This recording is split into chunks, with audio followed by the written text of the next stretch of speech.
membangkitkan kesadaran bangsa Indonesia. Dia melakukannya melalui pembaharuan Islam dan pendidikan. Ayo teman-teman, kita simak bersama ceritanya yuk. Sewaktu kecil, Ahmad Dahlan dikenal dengan nama Muhammad Darwis. Ia dilahirkan tanggal 1 Agustus 1868 di Kampung Kauman yang tidak jauh dari Keraton Yogyakarta. Saat berusia 15 tahun, dia menunaikan ibadah haji dan menetap di Mekah selama 5 tahun. Pada masa itu, Darwis mulai mempelajari pemikiran para ulama pembaharu Islam seperti Syahid Bakri Syatta, Syekh Ahmad Khotib, Muhammad Abduh, Nah ini yang Ustadz Rashid Ridho, kemarin ya, dan Al-Afghani. memikir di Mekah Ketika sana. pulang ke tanah air tahun 1888, Darwis mengganti namanya menjadi Ahmad Dahlan. Tahun 1903, Dahlan kembali lagi ke Tanah Suci dengan mengajak putranya Muhammad Siraj yang berusia 6 tahun. Periode keduanya di Tanah Suci ini semakin menanamkan ide-ide pembaharuan dalam diri Dahlan. Sekembalinya ke Jogja tahun 1906, Dahlan mulai menerapkan ide-ide pembaharuannya. Dahlan memilih menyebarluaskan gagasannya melalui pendidikan. Selain mengajar di Langgar dan kelompok pengajian, Dahlan menjadi guru agama Islam di Sekolah Calon Guru milik Belanda di Yogyakarta dan Sekolah Calon Pamong Praja di Magelang.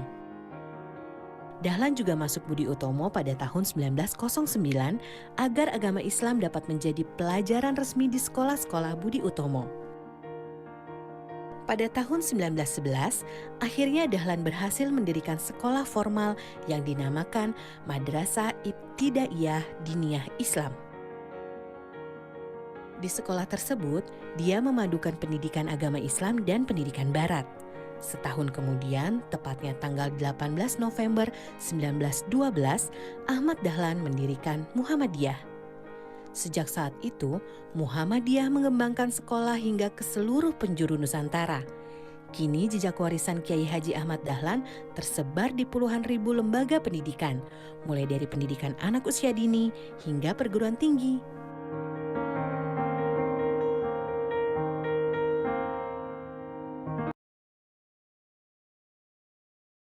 Nah itu tadi review sekilas anak-anak. Ini yang kedua ya, bisa review yang kedua.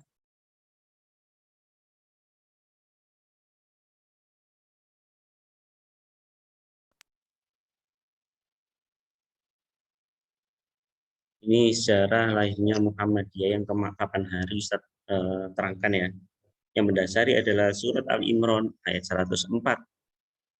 Takum minkum ummatu yad'una ila khair ya. Dan itu yang merujuk nanti ke santunan fakir miskin, ke pendidikan, ya. Itu yang merujuk di surat Al-Ma'un. Yang akhirnya nanti pendidikan ini yang sekarang seperti SDMM, terus rumah sakit itu nanti arahnya ke situ. Nah ini yang mempelopori berdirinya Muhammadiyah karena maraknya TBC saat itu. TBC itu tahayul, bid'ah, dan khurafat. Sedang memprihatinkan sekarang. Nah ini mungkin Apa kalian tidak sudah pernah lebih baik jika putarkan upacara sudah tadi modern waktu itu kelas 4 ya. disederhanakan? Uang itu kan akan lebih bermanfaat jika diberikan kepada fakir miskin. Jadi dulu itu sangat marak ya. Tahayul, bid'ah, khurafat.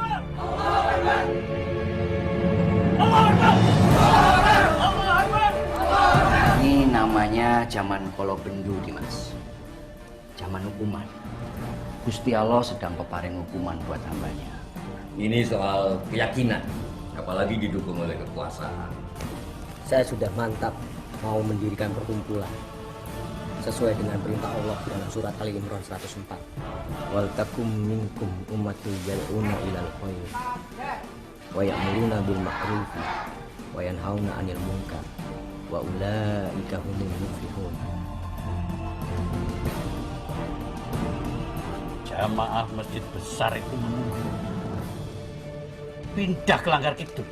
Saya lihat staf Langgar Kidul miring, tak mengikuti masjid gede. Ini pembangkangan, Dimas. Dahlan iku sapa? Hah? Kanjeng Nabi. Dahlan mundur dari jabatan ketik, menggalang massa di Langgar Kidul, bergabung dengan Budi Utomo, mempengaruhi governmen dan sultan untuk meraih kedudukan sebagai residen. Eling Dahlan, eling. Sopo kowe, keluargamu, bapakmu. Apa salah saya? Semua orang sudah menganggapmu kafir. Masih mungkir kamu. Perjuangannya berat anak-anak zaman dulu. Yang tidak sepaham meskipun benar itu diasingkan. Nah ini terulang saat ini. Kita dari sikap kita, Dimas. Banyak orang di kauman yang jelas-jelas musyrik. Sekarang kita Mengkhianati itu agama benar, dengan bila merobohkan ada yang bangga saya. mendukung, ya Kenapa saya yang sama. dituduh kafir? Dahlan. Sabda Coba Pangeran. dulu Pak Ahmad Dahlan itu tidak memperjuangkan itu, ya tidak terjadi yang saat ini. Muhammadiyah tidak akan menyebar ke seluruh dunia. Allahu Akbar. Allahu Akbar. Mana Kiai kafir? Apa ini? Nanti Kiai kafir. Tidak ada kiai kafir di sini. Kalian semua yang kafir.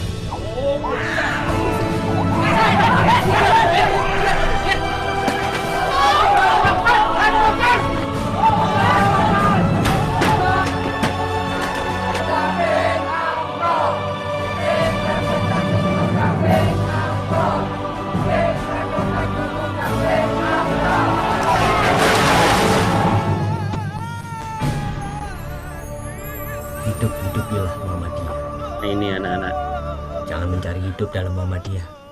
Dan akhirnya Muhammadiyah lahir pada tanggal 18 November 1912, ya, atau pada saat Itu tadi cuplikan ya, Ustaz? 8 Dzulhijjah 1330. Ya cuplikan lah, Ustaz nggak akan muter semuanya. Nah, itu sekedar review aja. Sekarang kita masuk ke pembelajaran. Ini sebelum Ustaz mulai, ini Mas Rangga, Mas Gia, Mas Azam, Mbak Zaza, kok setiap pembelajaran kok dimatiin terus. Kalau dalam hitungan ketiga, nggak nyala-nyala, Ustaz remove dari peredaran Al-Halili. Ayo cepetan. Mbak Zaza. Mbak Zaza hadap sini, nah gitu loh, cantik. Mbak Rangga, Mbak Rangga. Mas Rangga. Ayo, Mas Rangga, dibuka. Astagfirullah. Dalam hitungan nanti itu ada namanya pengeluaran, ya.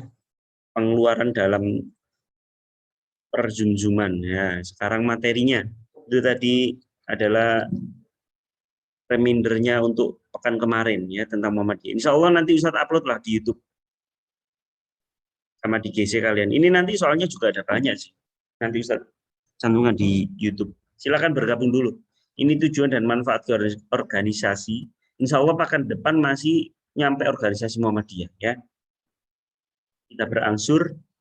Kemarin pengertian dan ciri-ciri, sekarang masuk ke tujuan dan manfaat. Ini anak-anak secara umum, ya, tidak secara Muhammadiyah enggak, tapi secara umum bagaimana dalam berorganisasi itu. Melelahkan, ya pasti, tapi hasilnya nanti itu bisa kita rasakan, ya. Tujuan dan manfaat. Ayo semuanya segera bergabung. Ini banyak loh. 24. Kalau 24 itu otomatis yang masuk ya banyak. Ayo, ini hanya berapa slide ya? 4 slide. Setelah itu kita masuk ke soal.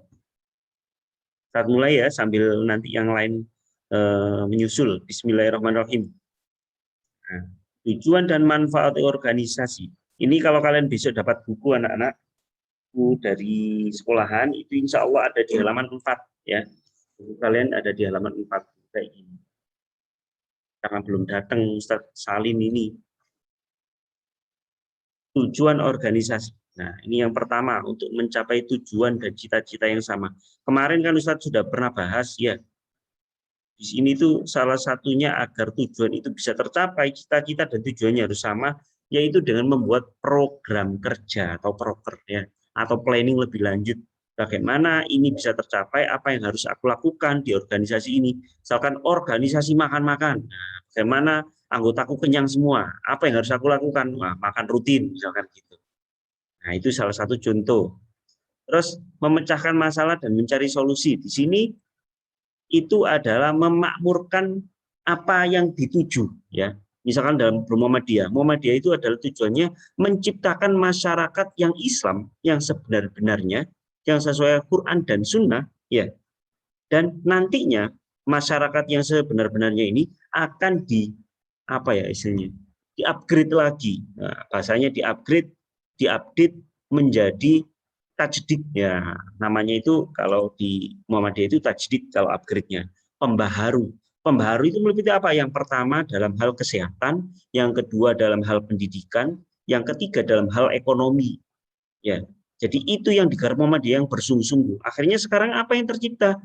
Nah, banyak anak-anak dalam hal pendidikan Muhammadiyah punya ribuan, ya, dari tingkat TK sampai perguruan tinggi, dari rumah sakit, dari klinik, dari balai pengobatan sampai rumah sakit. Nah, punya. Terus dari ekonomi banyak, ada minimarket, ya, atas nama Muhammadiyah, ada simpan pinjam, koperasi, ada POM, ada hotel, banyak, ya. Nah, dari itu semua, apa yang terjadi di Indonesia ini itu dicari masalahnya, terus cari solusi membuat apa. Tuh. Jadi itu tujuan organisasi. Tapi Ustadz tadi mencontohkan secara garis besar Muhammadiyah untuk melatih kedewasaan anak-anak. Ini berlatih kedewasaan dengan cara apa?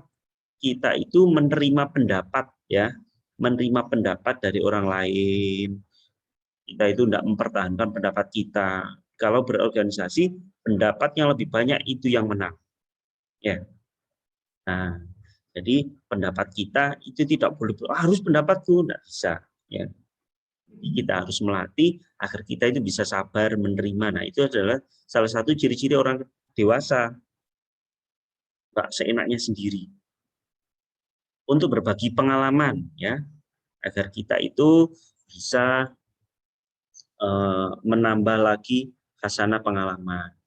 Pengalaman dulu kita itu masih dengan tidak ikut organisasi mungkin nggak tahu apa itu namanya rapat, apa itu namanya musyawarah, berbagi pikiran, sharing ilmu itu nggak tahu. Nah, karena sudah berorganisasi kita itu punya pengalaman itu semua. Untuk menjaga persatuan dan kesatuan. Nah, ini unsur dari ini tadi. Nah, dari menjaga kedewasaan ini akhirnya timbul persatuan dan kesatuan, tidak mudah bertengkar. Wahana silaturahim, ya. Jadi dengan kita itu berorganisasi, maka lahan silaturahim kita itu menjadi luas. Yang semula tidak punya teman di sini karena organisasi, teman baru. Tidak di Gresik, temannya di mana? Di Papua, punya teman Papua. Ustadz itu punya teman namanya orang Papua. Nah, dulu ikut organisasi Ikatan Pelajar Muhammadiyah, temannya orang Papua. Lek ngomong lucu, ya. Kalau saat sidang itu lucu.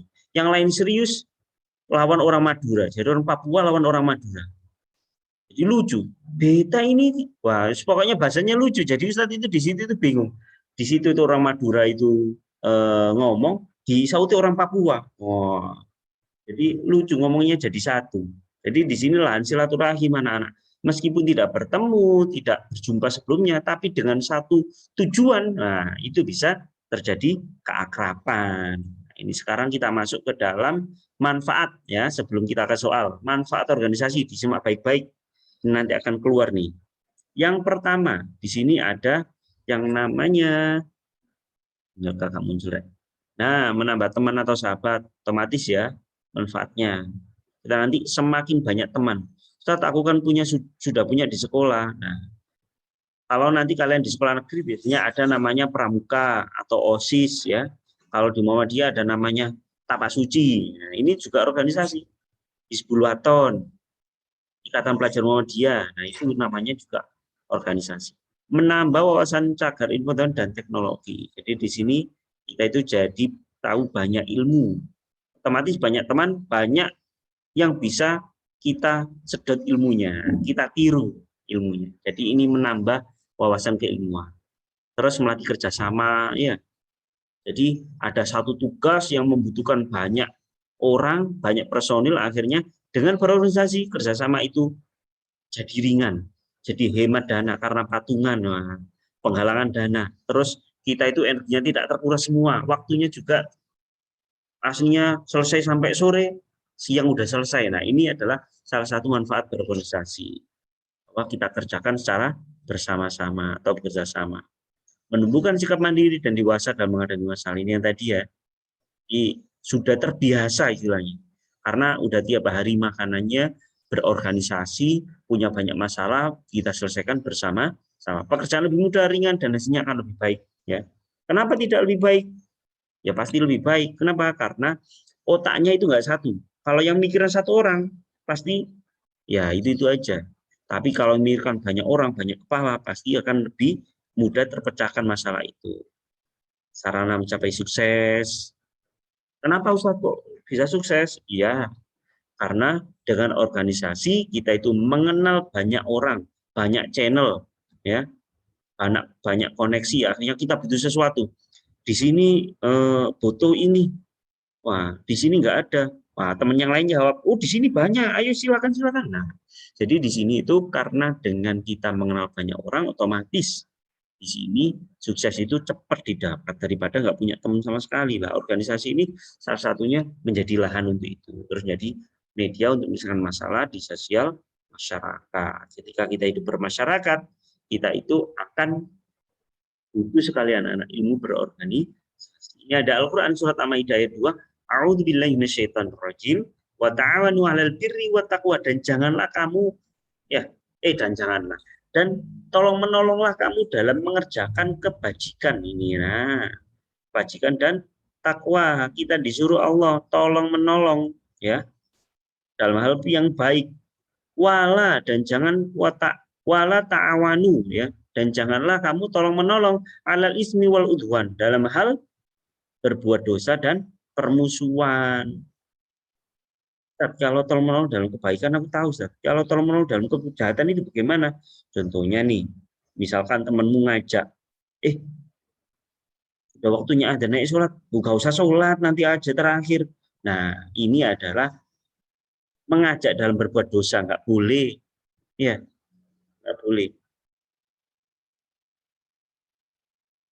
Wattaqullah, dan bertakwalah kepada Allah. Innallaha, sesungguhnya Allah sadidul iqab, sangat berat siksaannya.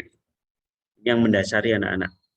Sehingga terciptalah Muhammadiyah di Al-Maidah ayat 2. Amar ma'ruf, nahi mungkar. Ya. Soalnya, bismillahirrahmanirrahim. Sudah ready? Ini soal yang pertama.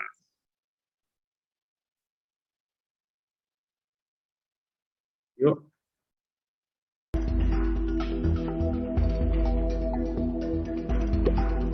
Dalam mode istilah organisasi disebut juga, ini review yang kemarin.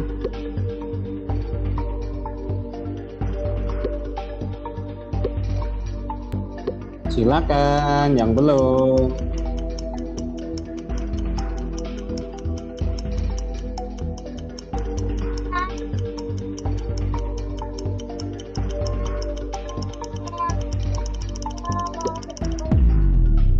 Oh, saya misal. Ani. Oh, nanti Ustaz akan cepatkan ya, karena itunya terkait waktu. Ini persyarikatan. Bismillah. Yes. Next.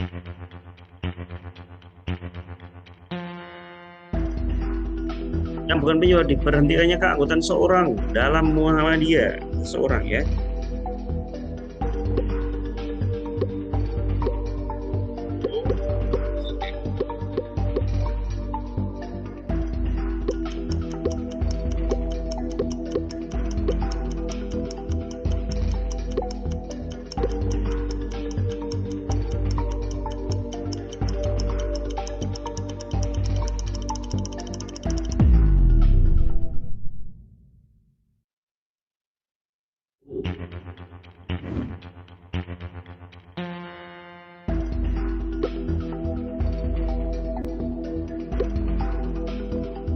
Pimpinan cabang muda berada di tingkat, ayo.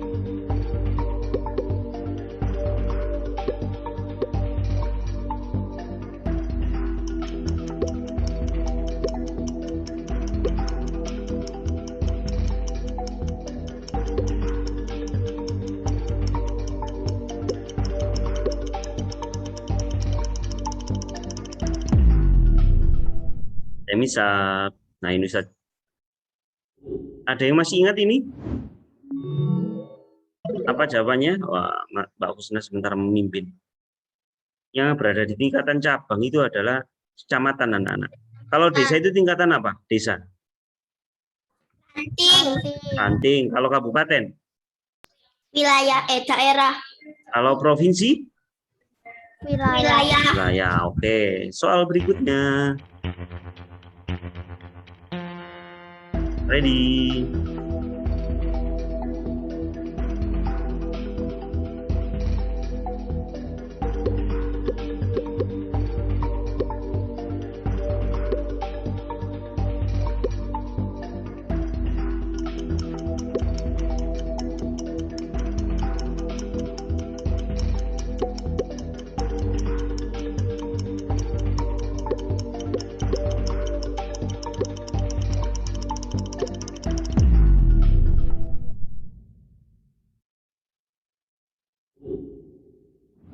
Siapa leadernya? Masih tetap Mbak Husna, Mas Ridwan naik. Nah, ini. Ya. Jadi yang bukan untuk melatih diri untuk mempertahankan pendapat, enggak boleh ya. Next.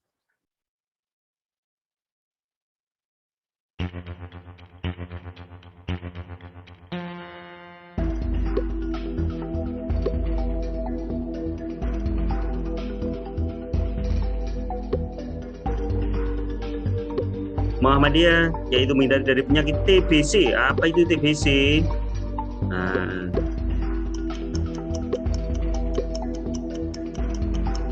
tuh.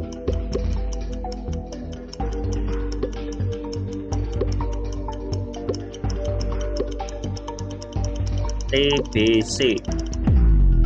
Wow, Emisa. TBC itu tahayul apa, Nana? Ada yang tahu? Tahayul, bid'ah, khurafat. Iya, betul. Tahayul, bid'ah, dan khurafat itu yang marak ya. Saat itu akhirnya Muhammadiyah, Pak Dahlan sendiri mendirikan Muhammadiyah itu. Nah, ini gampang sekali nih. Pasti banyak yang benar. Sendiri Muhammadiyah.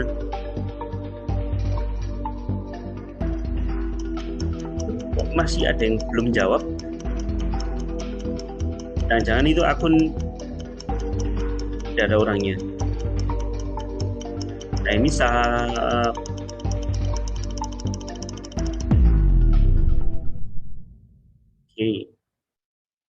Siapa pendirinya? Ahmad ya. Dahlan. Iya. Ki Ahmad Dahlan. Pada saat pergantian nama menjadi Ki Haji Ahmad Dahlan itu pada saat tahun berapa? Ayo, ada yang tahu? 1912. Enggak. Saat dulu kan namanya kayak Muhammad Darwis, terus pindah ke Ahmad Dahlan itu saat tahun berapa? 1988.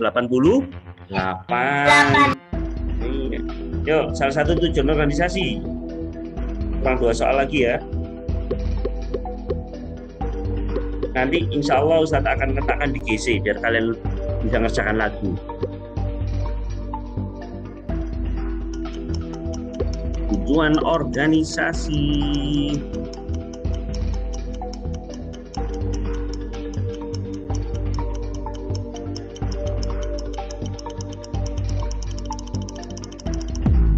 Misal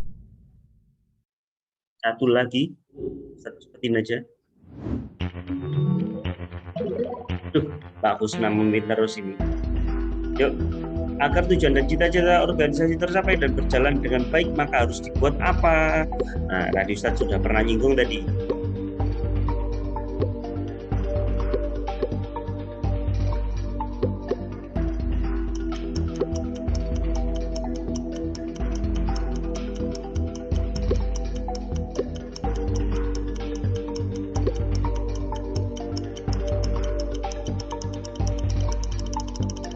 Misal, oke, harus dibuat program.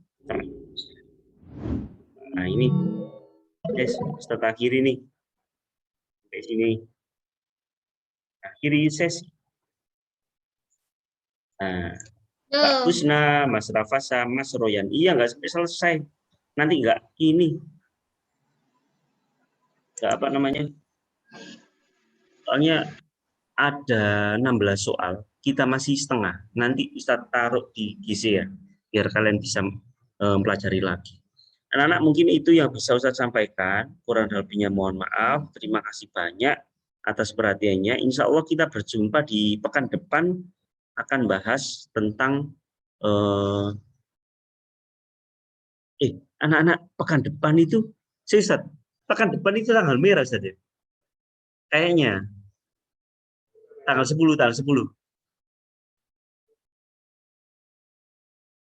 Oh, 10 Agustus tanggal merah anak-anak. Pekan depannya lagi 17 Agustus merah lagi. Waduh, ini pertemuan terakhir ini. Terus nggak apa-apa, nanti Ustadz bantu soal-soal ya sama video. Jadi kita Selasa 2 pekan ke depan itu merah semua ya.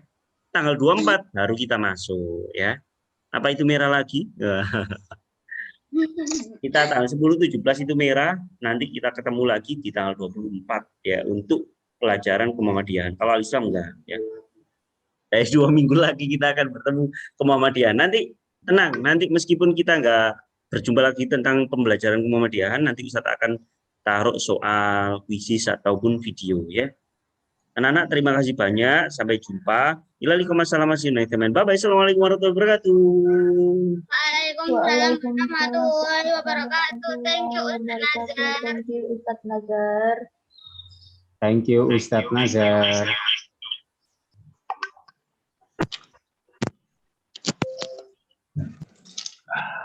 Ya jauh.